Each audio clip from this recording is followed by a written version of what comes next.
Združitve in sodelovanja različnih avtomobilskih koncernov že dolgo niso več presenečenje in nekako smo se na njih tudi že navadili.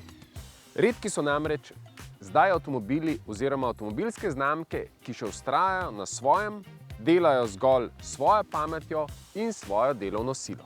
Žal se zdi, da bodo morale slej ko prej prav vse znamke poiskati industrijske partnerje, sicer jim bo na tem našem vse bolj nepredvidljivem svetu trda predla.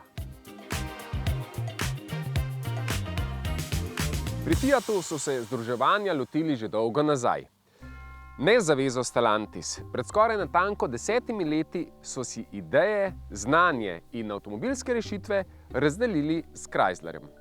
Posledično so se rodili tudi številni novi modeli, v Evropi pa so se začele uveljavljati ameriške avtomobilske znamke, kot je denimo Jeep. Če je bila znamka prej znana zgolj po neustrašnih in sposobnih terencih, so po združitvi na evropske ceste pripeljali tudi drugačni Jeepi. Eden takšnih je bil model Renegade, ki je nato delno botroval tudi nastanku Fiata 500X.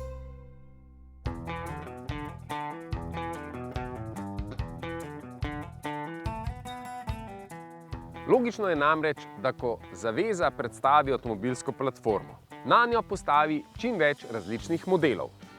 Precej lažje, ceneje in predvsem hitreje je narediti novo karoserijsko obliko, kot pa celotno platformo. Fiat je z modelom 500X ponudil avto, ki je prinesel tako večjo uporabnost, kot tudi všečno obliko. Pred modelom 500X je namreč na ceste že pripeljal 500L, ki pa je bil za mnoge zgolj večji, nikakor pa ne tako prikupen avto kot osnovni Fiat 500. Z X-om je vsekakor drugače. Oblikovne linije so zelo podobne osnovnemu malčku.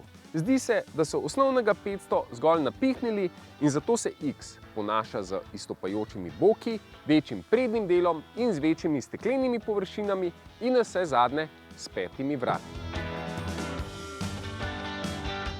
V notranjosti 500X prinaša več prostornosti, pa ne samo za voznika, temveč ali pa predvsem tudi za potnike na zadnjih sedežih. Zadnjo prenovo so Fiata 500X tudi tehnološko izpopolnili in tako zdaj lahko zadovolji tudi tiste kupce, ki si želijo biti v avtu povezani s sistemi kot sta Apple CarPlay ali Android Auto, hkrati pa je precej izboljšan tudi na področju varnostno-asistenčnih sistemov.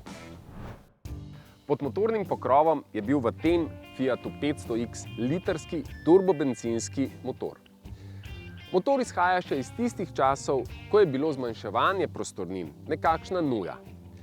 Znamke so tekmovale, kateri bo uspelo narediti prostorninsko čim manjši agregat, ki bo ne samo majhen, ampak na eni strani še varčen, na drugi pa tudi zmogljiv. 88 kW ali okroglih 120 konj je za majhen avto vsekakor dovolj, sploh če motorju pomaga še turbopolnilnik. A njegova pretirana raba seveda poveča porabo goriva. Zato je voznik v primeru tega litrskega agregata v neprestani dilemi, ali voziti dinamično in izkoristiti ves potencial motorja, ali pa umirjeno in staviti na nižjo porabo goriva. Je pa žal tako, da tudi pri umirjeni vožnji tale motor čudežev ne zmore, kar se je pokazalo tudi na našem nornem krogu, ko je poraba goriva znašala okroglih 6 litrov za 100 prevoženih kilometrov. A kakorkoli, Fiat 500X prinaša vse tisto in še več, kar ponuja osnovni Fiat 500. Več prostora za voznika, več prostora za potnike in celo za prtljago. Še vedno pa je oblikovno prikupen in je po drugi strani dovolj majhen, da je za marsikoga lahko idealen mestni avto. Posledično je tako prava izbira tudi za tiste kupce, ki kupujejo tudi z razumom in ne samo s čustvi.